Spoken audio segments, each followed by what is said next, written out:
আসসালামু আলাইকুম। কেমন আছেন সবাই? আপনারা জানেন যে আমি বেলাল আহমেদ রাজু পরিচালিত বিসিএস কনফিডেন্সের ফার্মগেট ক্যাম্পাসের শিক্ষার্থী। আমার একটি অ্যাডমিশন সংক্রান্ত কন্টেন্ট দেওয়ার পর অনেকেই জিজ্ঞাসা করেছিলেন ঢাকার অন্যান্য ক্যাম্পাসেও কি একই রকম সেবা দেওয়া হয়। মূলত সে কারণেই আমি আজকে বেলাল আহমেদ রাজু পরিচালিত বিসিএস কনফিডেন্সের মিরপুর 10 ক্যাম্পাসটি ভিজিট করব। তাদের সার্ভিসের মান কেমন তা জানার চেষ্টা করব, আপনাদেরও জানাবো, সাথেই থাকুন।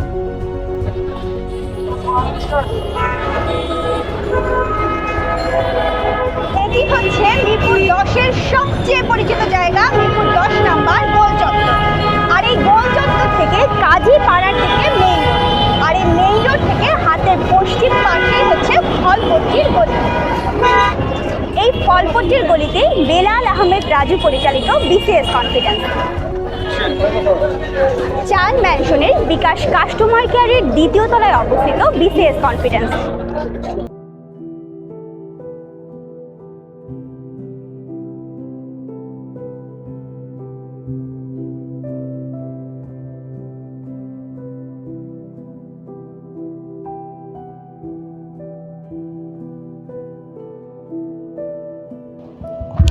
অফিসে ঢুকে ছবি দেখে নিশ্চিত হলাম যে এটি বেলাল আহমেদ রাজু পরিচালিত বিসিএস কনফিডেন্সের মিরপুর 10 নাম্বার ক্যাম্পাস। সাজানো গোছানো অফিস। তাদের অফিসারদের কাছে আমি জানতে চাইলাম বর্তমানে তাদের কি কি সার্ভিস চালু আছে।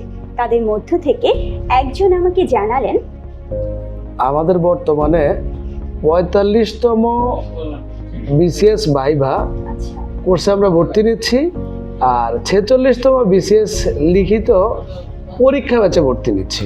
আপনি হয়তো জানেন যে 46তম বিসিএস লিখিত পরীক্ষাটা পিএসসি আগস্ট মাসে নিবে বলে মোটামুটি সম্ভাব্য ডেট ফিক্সড করছে, যার কারণে আমরা এখন আর ফুল কোর্সে ভর্তি নিলে স্টুডেন্টদেরকে আমরা কোর্স কমপ্লিট করতে পারবো না বলেই আমরা শুধুমাত্র তাদের পরীক্ষা ব্যাচে ভর্তি নিচ্ছি। আর 47তম প্রিলিমিনারিতে এখন যেহেতু স্টুডেন্টরা ভর্তি হলে মোটামুটি 9 থেকে 10 মাস সময় তারা পাবে, সেই ক্ষেত্রে আমরা তাদেরকে ফুল কোর্সেও ভর্তি নিচ্ছি। আর যারা পুরাতন স্টুডেন্ট বা যারা নিজে বাসায় বসে প্রিপারেশন নিয়েছে তাদেরকে আমরা পরীক্ষা ব্যাচে ভর্তি নিচ্ছি। আর যারা এখন মোটামুটি সেকেন্ড ইয়ার থার্ড ইয়ারের স্টুডেন্ট বাট তারা চাচ্ছে যে অগ্রিম বিসিএস এর প্রিপারেশন নেবে, তাদের জন্য আমাদের একটা নতুন প্রোগ্রাম আছে, সেটা হচ্ছে 48তম বিসিএস ফাউন্ডেশন প্রোগ্রাম।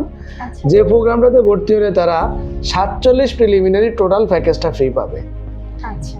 47 পরীক্ষা হয়ে গেলে আমরা তাদেরকে 48তম ফাউন্ডেশন, প্রিলি, তারপরে রিটার্ন এবং ভাইভা কোর্স পর্যন্ত কন্টিনিউ করব। 48তম বিসিএস এ তারা সাফল্য না পেলে তাদের চাকরির বয়স 30 বছর পর্যন্ত তারা কনফিডেন্সের সকল প্রোগ্রাম, ক্লাস এগুলো ফ্রি নিতে পারবে। সেক্ষেত্রে 48তম কোর্স কমপ্লিট হওয়ার পরে শুধুমাত্র লাইব্রেরি এবং এক্সাম তারা দিতে পারবে না। যদি দিতে হয় তাহলে তাকে এক্সট্রা একটা কোর্সে অ্যাডমিশন নিয়ে নিতে হবে। ঠিক আছে? আপনারা জেনে অবাক হবেন যে বিসিএস কনফিডেন্সের মিরপুর 10-এর ব্রাঞ্চটিতে যে লাইব্রেরিটি আছে সেখানে একসাথে 5 শতাধিক শিক্ষার্থী বসে পড়তে পারবেন। এছাড়াও প্রিলি, লিখিত এবং ভাইভা শিক্ষার্থীদের জন্য আলাদা আলাদা বসার ব্যবস্থা করা হয়েছে এই সুবিশাল লাইব্রেরিতে। আমি লাইব্রেরিটি ঘুরে ঘুরে দেখছিলাম।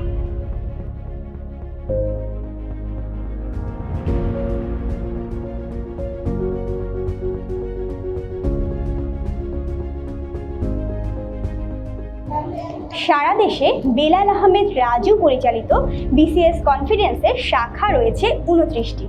এর মধ্যে শুধুমাত্র মিরপুর 10-এর এই ক্যাম্পাসটিতে আবাসিক সুবিধাও রয়েছে। এখানে ছেলেদের এবং মেয়েদের পৃথক পৃথক আবাসিক ব্যবস্থা রয়েছে। আমি মেয়েদের হোস্টেলটি ঘুরে ঘুরে দেখলাম। ছেলেদের হোস্টেলে না গেলেও কর্তৃপক্ষের কাছ থেকে জানতে পারলাম একই ব্যবস্থা এখানে রাখা হয়েছে। তাই এখানে যারা ক্লাস করেন আবাসিক সুবিধা থাকার কারণে তাদের সময় যেমন সাশ্রয় হয়, তার পাশাপাশি এরা পড়ার সময়ও বেশি পান। আমি যথারীতি কনফিডেন্সের মিরপুর 10 ক্যাম্পাসেও ক্লাস করলাম। একজন টিচার হলেন SM আতিক স্যার। তার ক্লাস আমি ফার্মগেটে নিয়মিত করি। আজকেও তাকে পেলাম। এছাড়া আরও একজন টিচারের ক্লাসও করলাম। উনিও চমৎকার ক্লাস নিলেন। ফেরার সময় দেখা হয়ে গেল কনফিডেন্সের সম্মানীয় পরিচালক জনাব আব্দুল্লাহ আল মামুন রাসেল ভাইয়ের সাথে। তার অফিসেও বসলাম খানিকক্ষণ।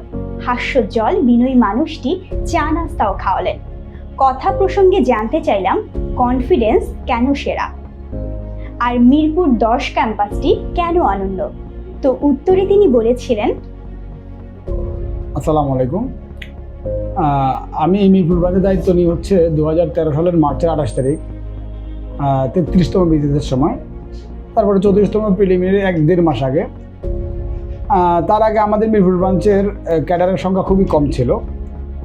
তো আমি যেটা ফিল করি যে আসলে এখানে স্টুডেন্টদের যদি আমি ভালো একটা গাইডলাইন দিতে পারি, অল টাইম ওদের সাথে কথা বলে ওদের পড়া প্রবলেমগুলো সলিউশন করে দিতে পারি, তাহলে আশা করছি ওরা ভালো পড়ার টেবিলে বসে ভালো পড়াশোনা করলে ভালো একটা সফলতা ওরা পাবে। তো এই কারণে আমি যাত্রা শুরু হচ্ছে 2013 সালের মার্চের 28 তারিখ মিরপুর ব্রাঞ্চে।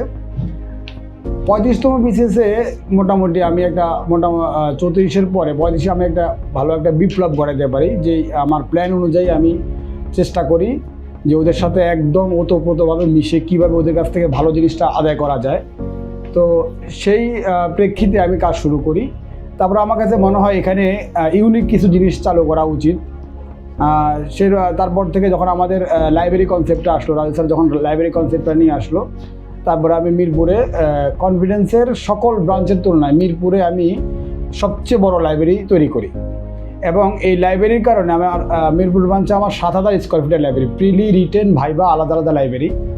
তো এই আলাদা আলাদা লাইব্রেরি করার কারণে আমি আবার রিটেনের প্রার্থীদেরকে আলাদা একটা এক্সট্রা টেক কেয়ারের ব্যবস্থা করি। যারা আমাদের প্রিভিয়াস ক্যান্ডিডেট যারা ক্যাডার হয়েছে তাদেরকে দিয়ে রিটেনের যারা প্রার্থী তাদের খাতা কাটা, তাদের পরীক্ষা নেওয়া, তাদেরকে টেক কেয়ার করা, এই বিষয়গুলো আমি এক্সট্রাভাবে মিরপুর ব্রাঞ্চে শুরু করি, যেটা অন্য কোনো ব্রাঞ্চ এর আগে করছে কিনা আমি জানি না। তো যার কারণে আমার মিরপুর ব্রাঞ্চের সফলতা অনেক বেশি আলহামদুলিল্লাহ। পার্সেন্টেজে আমাদের ফার্মগেট, নীলক্ষেত, মিরপুর, চিটাগং, রাজশাহী এই ব্রাঞ্চগুলোতে আমাদের সফলতার পরিমাণ অনেক বেশি আলহামদুলিল্লাহ। এই ব্রাঞ্চের এই সফলতার পিছনে মূল কারণ হচ্ছে আসলে গাইডলাইন। তো যেই ব্রাঞ্চগুলোতে গাইডলাইন বেশি ভালো, সেই ব্রাঞ্চগুলোতে সফলতা বেশি ভালো। আমার এখানে আমি চিন্তা করে দেখলাম যে ঢাকার বাইরে দূর দূরান্ত থেকে স্টুডেন্টরা আসলে তাদের থাকার জায়গা নিয়ে একটু প্রবলেম, বিশেষ করে মেয়েদের ক্ষেত্রে একটু প্রবলেম। তো আমি চিন্তা করে দেখলাম যে এখানে যদি আমরা একটা হোস্টেলের ব্যবস্থা করি, ছেলে মেয়েদের জন্য আলাদা আলাদা ব্যবস্থা করি, তাহলে ঢাকার বাইরে দূর দূরান্ত থেকে যেসব প্রার্থীরা, মফস্বল থেকে যেসব প্রার্থীরা আসবে, তারা একটা ভালো ফ্যাসিলিটি পাবে, ভালো একটা পরিবেশ পাবে। তাদের যদি থাকা খাওয়া নিয়ে টেনশন করা না লাগে, তাহলে পড়াশোনাটা ভালো হবে। তো এই কারণে আমি চিন্তা করে দেখলাম যে আমরা যদি একটা হোস্টেলের ব্যবস্থা করি তাহলে ওদের উপকৃত হবে। তো এই কারণে আমি এই বিল্ডিংয়েরই 7 তলায় একটা হোস্টেলের ব্যবস্থা করি, ছেলে মেয়েদের জন্য আলাদা আলাদা। 8 তলায় ডাইনিং আছে, 4 তলায় ক্যান্টিন আছে। মানে একজন ক্যান্ডিডেট চাইলে সে এই বিল্ডিংয়ের বাইরে 3 মাস না যেও থাকতে পারবে, এরকম ফ্যাসিলিটি আমি এখানে করে রাখছি। তার কাজ হবে শুধু খাওয়া আর ঘুম আর পড়াশোনা, এই 3টা কাজ যদি সে প্রপারলি এই একটা বিল্ডিংয়ের মধ্যে থেকে সে করতে পারে, তাহলে আশা করি তার পড়াশোনা নিয়ে খুব টেনশন হবে না, সে ভালো একটা রেজাল্ট করতে পারবে। তো ধন্যবাদ, আসসালামু আলাইকুম। সত্যি বেলাল আহমেদ রাজু পরিচালিত বিসিএস কনফিডেন্স চাকরি প্রার্থীদের জন্য একটি আদর্শ প্রতিষ্ঠান। প্রিলি, লিখিত কিংবা ভাইবা সকল ধরনের পরীক্ষার প্রস্তুতির জন্য বেলাল আহমেদ রাজু পরিচালিত বিসিএস কনফিডেন্সই সেরা।